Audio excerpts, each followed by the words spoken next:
Hey guys, thank you for tuning in to our new YouTube channel, All Things Hockey. I'm Vincent. And I'm Ian. We're here to bring you all the latest news, thrilling game highlights, in-depth analysis, and passionate discussions about our one and only favorite team, the Toronto Maple Leafs. Whether you're a die-hard Leaf supporter or just diving into the world of hockey, this is your one-stop destination to all things blue and white. And honestly, while we are big Leafs fans and we'll be doing a lot of content on the Toronto Maple Leafs, we'll be deep diving on all NHL news across the board, whether that is NHL trades, NHL free agency, waiver pickups, like crazy games, and etc. Now let's get into the video.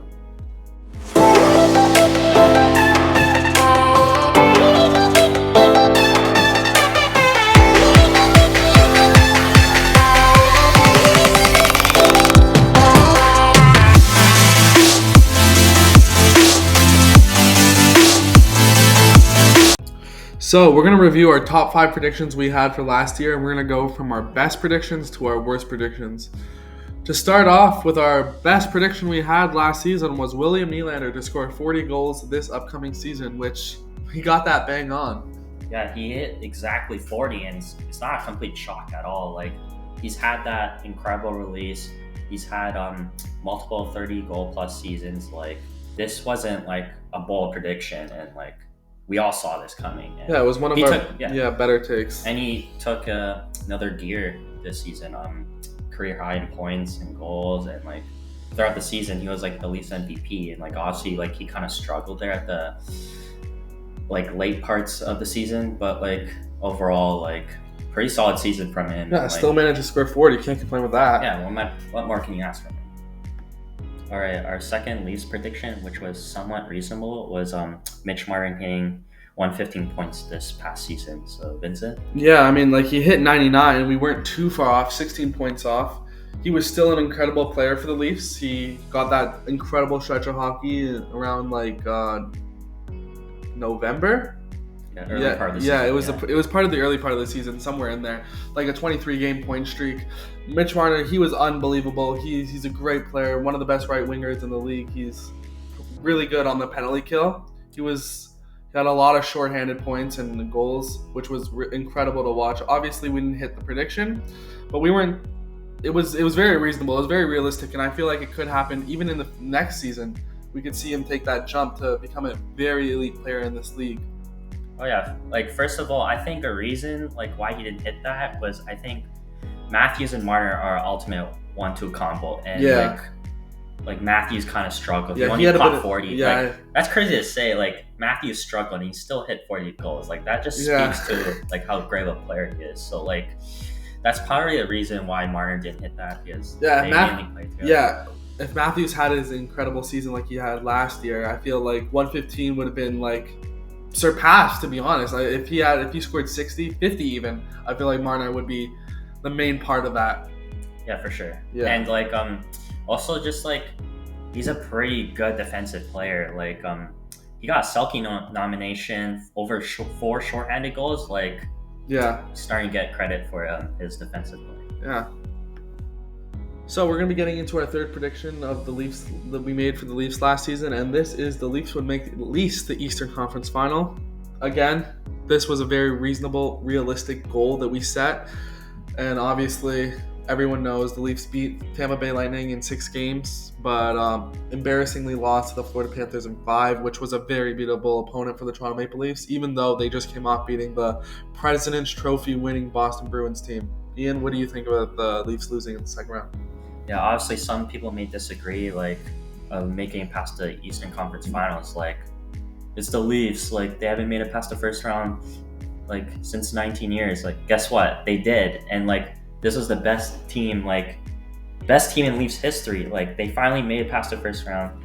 Like, this is the most superstar skill they ever have, and like they're in their prime, and like Samsonov was rolling. Like, the opponents, like, they weren't really that tough either. Like, the President's Trophy winners, Boston Bruins, they were out. Like, Tampa was out too. Like, this was their path to go far in here. But I will say, when I saw that puck trickle in Game 6 overtime against the Tampa Bay Lightning, I thought no team was going to stop them, not even the Boston Bruins, and how good of a season they had. I thought the Leafs nothing was stopping them. They passed that curse. They passed that mental block. They were going to be on a roll, but then the next 3 games happened, and we were down 3-0 in a series, which is something that you can't do, and you can never expect to come back from a 3-0 lead, 3-0 deficit. Yeah, deficit.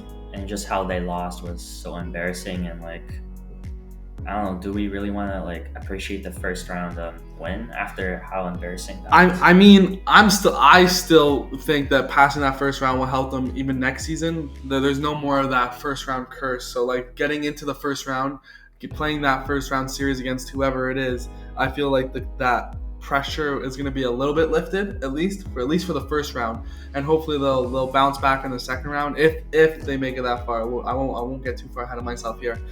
But reviewing the second round a little bit more, I think the Leaf Stars played amazing in the first round. Especially a big shout out to Morgan Rielly. I thought he played great. Matthews played great. Marner played great. Tavares, I mean, I wouldn't say he played great, but he didn't play bad. But when the second round hit, it was like they forgot how to play hockey. Like they were playing really bad. Like 0 goals in the first 3 games. Then what? I think we finished with one goal.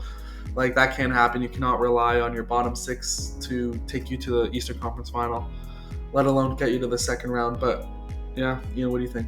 Like, you're not going far if your big stars don't show up. Like, shout out to Willie, though. Like, he was really dealing. Like, maybe he wasn't, like, on the score sheet the first couple of games, but, like, he was playing, like, really, really good. Yeah. And, like, obviously, like I said, like, if Matthews, Marner, or Tavares don't score, you're not winning playoff games. Like, you're going to get like bounced early, and that's what's been happening the past years, and hopefully next year that could change. Yeah, another thing, they like all these past playoff seasons, all these playoffs that we've played, the Leaf Stars never showed up. What happened? Bounced in the first round. This year, they showed up in the first round, and they won. The first time they showed up, they won in the first round. So that's just all that needs to happen. I don't know what it is with this specific team that they can't show up when it matters most, but that's something that they need to address urgently, like right now. And I think with Bertuzzi, Max Domi, I think this year was gonna be a little bit better than last. So at least we can hope. But yeah. Okay, we're reviewing our 4th Leafs take that we had last year, and this one I have to say is pretty atrocious. We had Matt Murray top 3 in Vezina votes. Obviously, this did not pan out at all. Ian, how was Matt Murray this season? It was a failure. It was definitely a failure. Oh yeah, and people right from the get-go, once they acquired Matt Murray, like they immediately knew like this didn't look good whatsoever. Like, not just like his play, but also his contract. Like, it's pretty expensive for a goaltender who is like injured all the time and was playing below average. Like, it was not looking good. Like, a part of that was playing in front of a terrible Ottawa Senators defense, but like he still was playing very inconsistent. And that glove hand, geez, like everyone just top shelf, go for his glove hand, instant goal. Yeah, one thing I'd like to add is we had a bit of a bold prediction with this one. I think we were high on Matt Murray. We saw him in Pittsburgh those 2 seasons, and he won back-to-back cups. Then we saw him in Ottawa with that horrendous defense he had in front of him, that horrendous team he had in front of him. And then we thought maybe he'd bounce back with like a pretty good team, but unfortunately he got a lot of injuries, couldn't get a consistent run of hockey going, and obviously this prediction did not pan out whatsoever. So like we keep looking at the Pittsburgh Penguins Matt Murray, but we gotta remember that was ages ago, and that was a long time ago. This is a different Matt Murray right now, and it just sucks. It's such a bummer. Like, he keeps getting injured due to concussions, and like right now he's on LTIR the whole year. Like, we're not seeing Matt Murray in another Leaf sweater, I don't think. And the last prediction that we had for the 2022-2023 season was Auston Matthews to hit 70 goals. Obviously, this did not pan out whatsoever. We were off by a total of 30 goals. Yeah, not that Not much. not too much, but I mean, I personally think it's debatable. Was this a horrible take? I think it was better than the Matt Murray take, to be honest, because going into this season, Matthews had just scored his 60 goals, and he scored like in his last 82, 73, I think the stat was. I mean, like he was scoring at a 70 goal pace. Nobody really expected him to go on a bit of a cold streak like that, as he's shown even prior seasons how much of a consistent scorer he really is. But yeah, obviously this take didn't pan out, but it could have been worse. I mean, he won back-to-back Rockets. Like, Yeah. he's the best goal scorer. Like, I still think right now. I think he's still the best goal scorer in the NHL. People have other players ahead of him. I don't think 1 year is able to determine that. Like, since 2016, he's still the top scorer in the NHL. Narrowing out, I think it's McDavid or something. But yeah, so hopefully he has a bounce back season next year. I mean, bounce back. How can you have a bounce back season when you score 40? But an Austin Matthews level season next year, where we're expecting at least 50, I would hope. But yeah, so that's that. That about wraps up our top 5 Leafs. Our review on our top 5 Leafs takes. Thank you guys for listening, and we'll see you guys soon. See ya, guys.